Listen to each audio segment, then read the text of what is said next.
जुनून और जज्बा था, एक दृढ़ संकल्प था कि इन पहाड़ियों पर बैठे हुए दुश्मनों का खात्मा करना। दृढ़ संकल्प होता है ना, इच्छा शक्ति होती है, तो आपकी भूख प्यास सब कुछ खत्म हो जाती है। बिना कुछ खाए बिना पानी पिए 25 किलो वजन को लेकर के दिन रात उस पहाड़ी में चलता रहता था।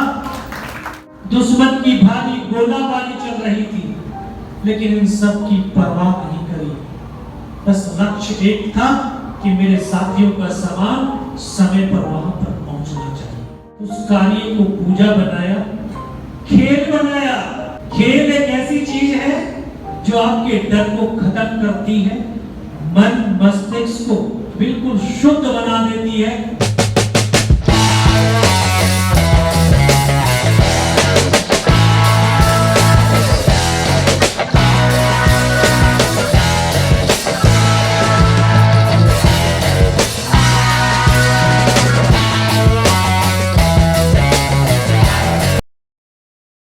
हमने 1999 के कारगिल वॉर के बारे में काफ़ी सुना है, through media, through television media, internet के ज़रिए, न्यूज़पेपर के ज़रिए, अलग अलग तरीके से हमने सुना है। मगर मुझे रिसेंटली एक बड़ा इंटरेस्टिंग मौका मिला एक इवेंट में जाने का, जहाँ पर कारगिल के हीरो जिनका नाम था योगेंद्र सिंह यादव वो आए थे ओपनिंग सेरेमनी के लिए। जी हाँ दोस्तों, नॉर्मली हम देखते हैं कि स्पोर्ट्स स्टार्स या बॉलीवुड स्टार्स को बुलाया जाता है कोई भी ओपनिंग सेरेमनी में और इनॉग्रेट किया जाता है, मगर यहाँ पर कुछ स्पेशल था, कुछ अलग था। Mumbai premier league table tennis tournament जो विलेवाले में हो रहा है इस वक्त, वहाँ पर बुलाया गया था कारगिल के हीरो, एक हमारे रियल हीरो इंडियन आर्मी के सोल्जर को इनॉग्रेट करने के लिए ओपनिंग सेरेमनी में। सबसे बेस्ट पार्ट था वो इवेंट का उनकी स्पीच, बहुत इंस्पायरिंग मोटिवेशनल स्पीच उन्होंने दी, और वो स्पीच में बहुत ज्यादा गूज बम्स आ रहे थे, बहुत रोंगटे खड़े हो गए थे हमारे जब उनकी स्पीच हम सुन रहे थे। वैसे सुनने में बहुत आसान लगता है, बहुत ही सुन लेते हैं आराम से, आसानी से। People who went through it कैसा होता होगा, और वही बात उन्होंने बताई। तो ये वीडियो में उनकी पूरी स्पीच मैंने कैप्चर की है और ये वीडियो में मैं डाल रहा हूँ, सुनिए और इंस्पायर हो जाइए। और उन्होंने स्पोर्ट्स के बारे में भी बात की, और ये स्पीच जो है स्पोर्ट्स में भी आपको मदद करेगी, या कोई भी लाइफ में कोई भी फील्ड में आप हैं तो ये स्पीच आपको इंस्पायर करेगी। मैं ये डाल देता हूँ, अपलोड कर दिया है मैंने, आप इसको देखिए, इंस्पायर होइए और लगे हाथ मेरे चैनल को सब्सक्राइब करिए, क्योंकि बहुत सारे अलग अलग स्पोर्टिंग एक्सपीरियंसेस, स्पोर्टिंग वीडियोस आने वाले हैं सिर्फ स्पोर्ट्स विद ताउस पे।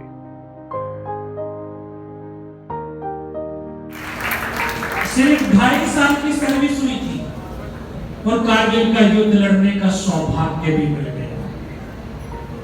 19 साल की अवस्था में, जहां उम्र का तजुर्बा नहीं था और सर्विस का भी अनुभव नहीं था, लेकिन एक जोश, जुनून और जज्बा था, एक दृढ़ संकल्प था कि इन पहाड़ियों पर बैठे हुए दुश्मनों का खात्मा करना है।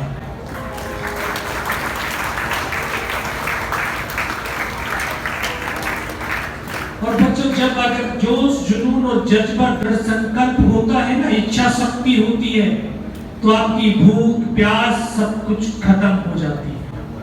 जो हम खाना खाते हैं ना, इससे सिर्फ मसल्स बिल्डअप होती है, लेकिन जिस चीज को आप जी रहे होते हो तो इस आत्मा के साथ परमात्मा की शक्ति कनेक्ट हो जाती है, जो हमारी आत्मिक शक्ति को बढ़ा देती है। 22 दिन, ये 19 साल का लड़का 22 दिन तक बिना कुछ खाए बिना पानी पिए 25 किलो वजन को लेकर के दिन रात उस पहाड़ी में चलता रहता था।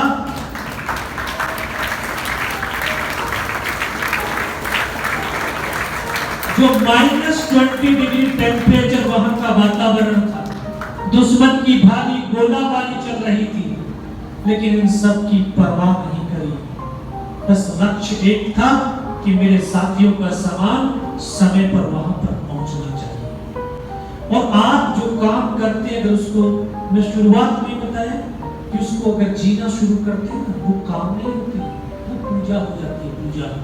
और पूजा में तो भगवान स्वयं उसमें शामिल हो जाते हैं। तो उस कार्य को पूजा बनाया, खेल बनाया, क्योंकि अब जब खेलोगे, अब खेल रहे हैं, खेल एक ऐसी चीज है जो आपके डर को खत्म करती है, मन मस्तिष्क को बिल्कुल शुद्ध बना देती है और आत्मिक शक्ति का प्रबल बढ़ जाता है।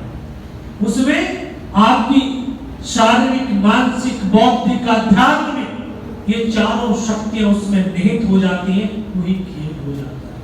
मैं तो उस गोलियों के बीच में उस काम को खेल समझ करके कर रहा था, और उसी काम से पहचान बनी कि ये लड़का फिजिकली, मेंटली बहुत स्ट्रॉन्ग है, इसको कमांडो टीम के अंदर लिया जाए। जिस तरह से अभी आपकी कोई ऐसी पहचान नहीं है, उसी तरह से मेरी भी कोई पहचान नहीं थी। मैं भी एक आम सिपाही था, लेकिन उस काम को करते करते पहचान बनी। फिर कमांडो टीम के अंदर गया, उस कमांडो टीम को घातक प्लेटून कहते हैं फौजी भाषा में, और टाइगर हिल टॉप के ऊपर उसको युद्ध करके टाइगर हिल टॉप को पुनः प्राप्त करना था। अभी तक आप फिल्मों में देखते हैं, मैंने उनको अपनी आंखों से देखा है, जिया है।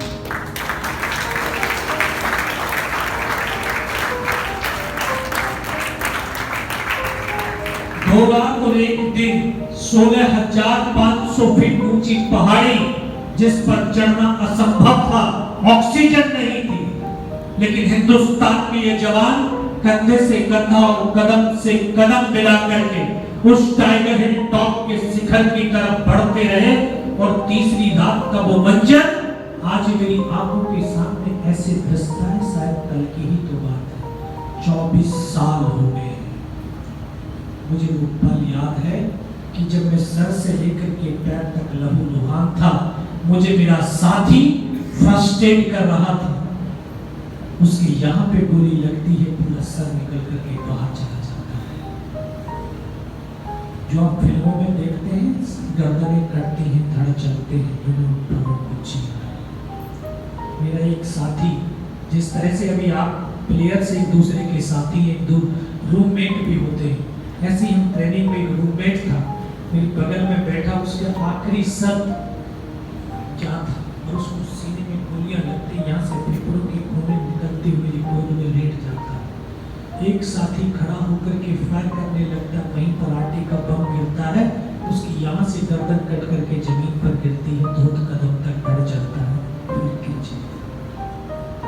तीसरा एक और साथी आगे बढ़ता है, फिर एक आटे का बम गिरता, उसके दोनों हाथ, दोनों पैर कट करके जमीन पर गिर जाते। इस तरह से एक एक करके मैंने अपने तमाम साथियों को अपनी आंखों के सामने भक्ति की गोद में सोना हुआ देखा। उनको यकीन हो गया था किसी को जिंदा नहीं है। वो आकर के हमें दोबारा से गोलियां मारने लगे, चेक करने लगे कि इनमें से कोई जिंदा तो नहीं है। मैं देख रहा हूँ, आंखों से देख भी रहा हूँ, सह भी रहा हूँ। वो आकर के जब गोली मारते थे तो बॉडी ऐसे उछलती थी ऊपर की तरफ। उसने सामने वाले को मारा, उसकी बॉडी उसके बगल वाले को मारा, फिर मेरे बाजू में, पैर में 2 जगह पे गोलियां मारी, लेकिन उस गोली की पीड़ा को चुपचाप पड़ा सकता रहा। उनको यकीन हो गया कि इनमें से कोई जिंदा ही नहीं। फिर उन्होंने ऐवान में क्रूरताओं का तांडव शुरू किया। हमारे जवानों की बॉडियों में बूट की ठोकरें, पत्थर, गालियां बरसानी शुरू कर दी। बहुत देर तक ये ऐवान में क्रूरताओं का तांडव चलता रहा। फिर उनका एक कमांडर था, उसने बोला नीचे के जो हिंदुस्तान का पोस्ट है उसके ऊपर हमला कर दो और इनके हथियार उठा दो। जब ये आवाज मेरे कानों तक पड़ी तो मुझे लगा कि आज तो मेरी पूरी टीम खत्म हो जाएगी। तब ऊपर वाले से एक ही प्रार्थना करी कि मुझे इतने जिंदा रख देना कि मैं अपने साथियों तक सूचना दे सकूं। और फिर मन मस्तिष्क के अंदर एक दृढ़ संकल्प किया, एक विश्वास को पैदा किया कि अगर इसने सर और सीने में गोली नहीं मारी, चाहे मेरा हाथ पैर दोनों ही काट करके क्यों ना ले जाए, मैं उफ तक भी नहीं करूंगा और मैं जिंदा भी रहूंगा। उसी विश्वास की बदौलत आज आपके सामने भी खड़ा हूं।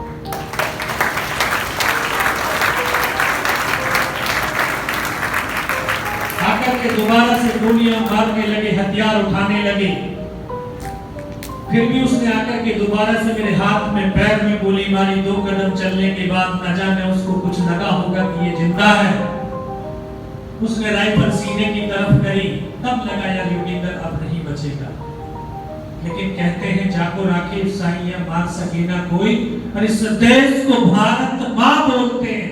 ऐसे ही नहीं बोलते, ये कोई कंकर और मिट्टी वाली जमीन नहीं है, ये सजीव है।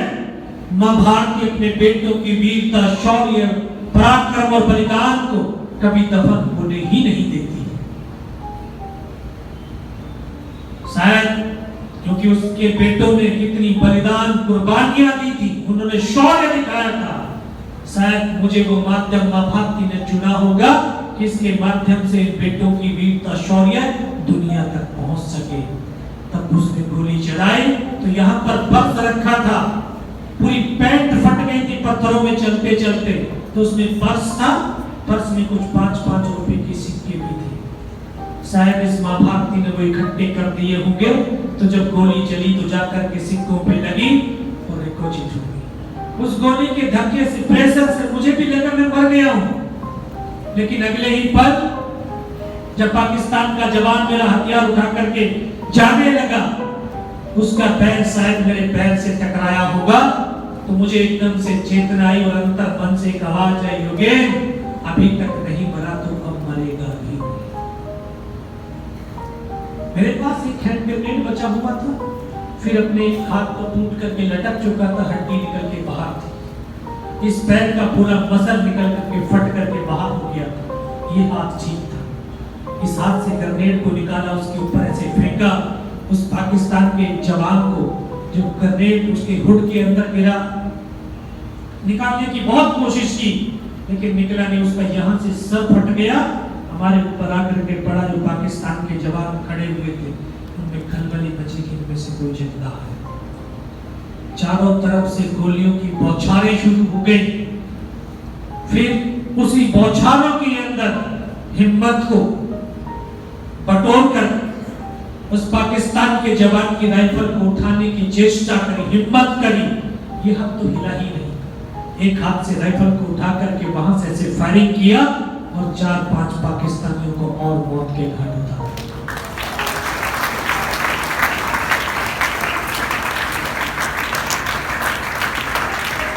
फिर इसी हाथ से पलटा खाया, दूसरे पत्थर से, तीसरे पत्थर से, 4-5 जगह से जब फायरिंग किया तो उनको लगा कि इनमें से जिंदा नहीं बल्कि नीचे से रीइंफोर्समेंट आ गई। वो भाग खड़े, चल नहीं सकता था, खिसकता, रेंगता, फायर करता हुआ 4-5 मीटर तक उनके पीछे गया। तो 4-5 मीटर जाने के बाद देखता हूं तो सामने तो उनका लंगर चल रहा, उनके लिविंग टेंट लगे, उनके वेपन का डिप्लॉयमेंट, और सब कुछ छोड़ करके भागते चले जा रहे हैं। बच्चों, आपने पढ़ा होगा विश्व के अंदर 200 से ज्यादा राष्ट्र हैं, लेकिन हिंदुस्तान की फौज पूरे विश्व के अंदर विख्यात है, प्रख्यात है, तुम सैनिकों की सोच की बदौलत।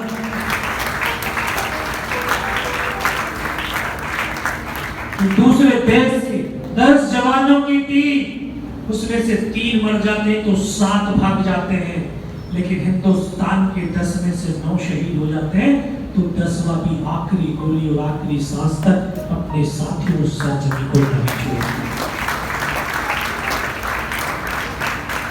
उनको वहां से खदेड़ा, फिर वापस किसकते रेंगते अपने उन साथियों तक आया जहां पर वो शहीद पड़े हुए थे। आकर के मन में लगा कि इनमें से कोई जिंदा तो नहीं। इतनी मैं चलने के लिए लाचार था, बेबस था, लेकिन इतनी हिम्मत थी अगर कोई मेरा साथी जिंदा होता उसको कंधे पे डाल करके नीचे ले आता। आकर के देखा किसी का पूरा सर निकला हुआ बाहर था, किसी के पूरे फेफड़े निकले हुए बाहर थे। 8-7 मीटर का इलाका है, उसमें डेड बॉडियों का ढेर ही ढेर था। और ये 19 साल का लड़का डेड बॉडियों के ढेर में पड़ा हुआ बेबस और लाचार था, हताश और निराश नहीं था, हिम्मत नहीं तोड़ी थी। जहां तक नजर जा सकती थी बर्फ और पहाड़ के सिवा कुछ नजर नहीं आता था।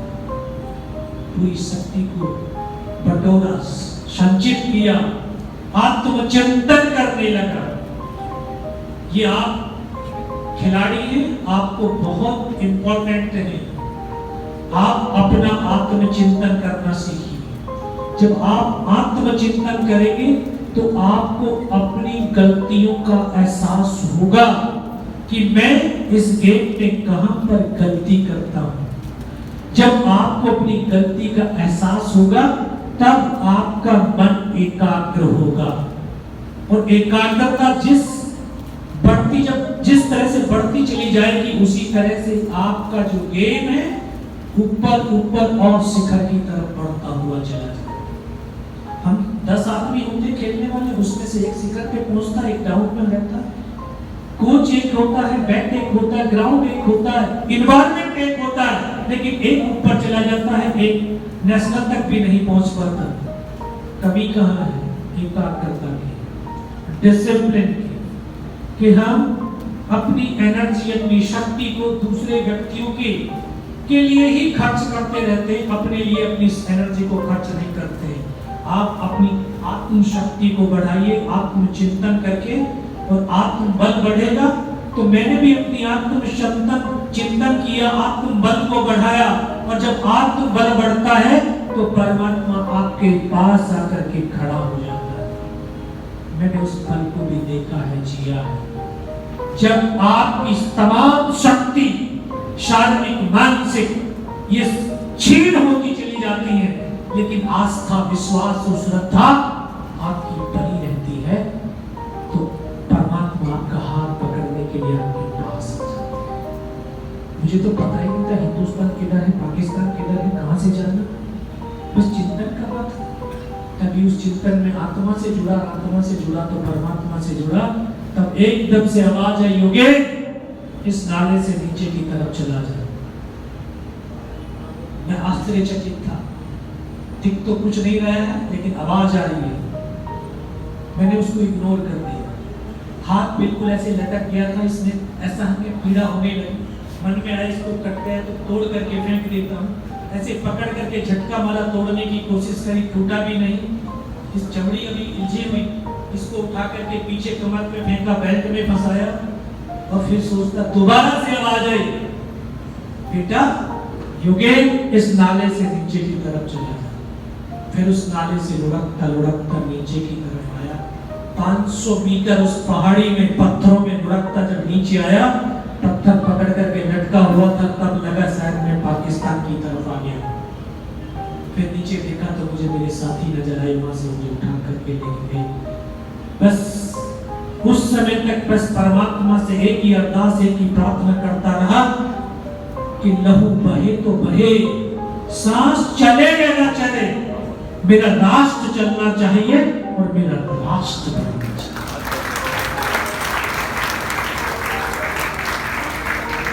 पीछे अपने कमांडर्स को, अपने लीडर्स को आकर के ऊपर की तमाम इंफॉर्मेशन दिया कि इस तरह की ऊपर घटना घटित हो चुकी है, होने वाली है। तो मेरा बटालियन कमांडर मुझसे क्या सवाल करता है कि बेटा जवान की रिक्वायरमेंट क्या है? साहब जवान की रिक्वायरमेंट एमिनेशन और फील्ड पट्टी की है, खाने के लिए नहीं चाहिए। 72 घंटे से भी ज्यादा का समय हो गया था। 2 बंदे, ये पार्ले जी वाला बिस्किट का पैकेट था, सिर्फ आधा बिस्कुट का पैकेट खाया 2 बंदों ने 72 घंटे में। उनका सब भूख नहीं। फिर ये कहते कहते फिर डॉक्टर को ने इंजेक्शन लगा दिया। फिर मुझे पता नहीं मैं कहां पर। 3 दिन के बाद होश आया, देखा ऊपर पंखा चल रहा है, पता चला श्रीनगर हॉस्पिटल में। और वहीं पर मुझे सूचना मिली कि उसी रात को दोबारा से हमारी टीम ने हमला किया और बिना कुछ कैजुअलिटी के टाइगर हिल टॉप के ऊपर विजय पताका था।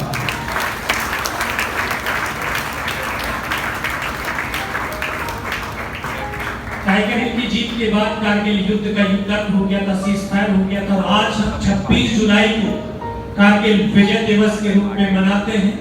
मैं 16 महीने हॉस्पिटल में रहा, उसके बाद वापस भारतीय सेना में गया। 25 साल की सेवा करके 31 दिसंबर 2021 को सेवानिवृत्त हुआ हूँ, लेकिन अपने कर्तव्य और दायित्वों से निवृत्त नहीं हुआ। आप जैसे जो बच्चे इस राष्ट्र की ताकत है, शक्ति है, ऊर्जा है, और ये ऊर्जा, ये शक्ति इस राष्ट्र के निर्माण में, उत्थान में लगनी चाहिए। और आप जो ये किसी भी माध्यम से, चाहे आप खेल के माध्यम से, पढ़ाई के माध्यम से, आप जो जिस तरह की आपकी सामर्थ्य है वो राष्ट्र के निर्माण में, उत्थान में लगेगी, तो ये राष्ट्र बहुत पावरफुल बनेगा। और दूसरी एक चीज और आपको भी मैं बताना चाहूंगा कि लोग कहते हैं ना सांसों की जिंदगी है। ये जो गेम आप खेलोगे ना, ये भी सांसों के ऊपर ही है। अगर आप सांसों को कंट्रोल करना सीखे, आपकी सांसें ज्यादा ना चली, माइंड कूल होगा, और माइंड कूल होगा तो आपको पता चल जाएगा कि आपका जो साथ वाला है वो बॉल किस तरफ फेंकने वाला, क्योंकि एकाग्रता हो जाएगी। इसलिए 2 लाइन कह करके मैं पुनः अपने इस तमाम प्रबंधक टीम के योद्धाओं को और आप जैसे भारत के युवा शक्ति खिलाड़ियों को शुभकामनाएं भी देता हूं, और ये भी उम्मीद, अपने आप में विश्वास जगाता हूं कि आप ही में से कोई ओलंपिक चैंपियन बनकर के इस महाराष्ट्र की धरती को, शिवाजी की धरती को पुनः एक अपना लोहा मनवाएगा।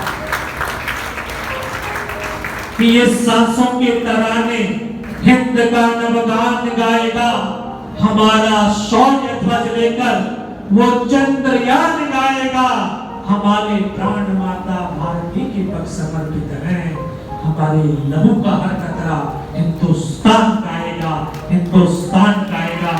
जय हिंद, जय भारत, बहुत बहुत धन्यवाद।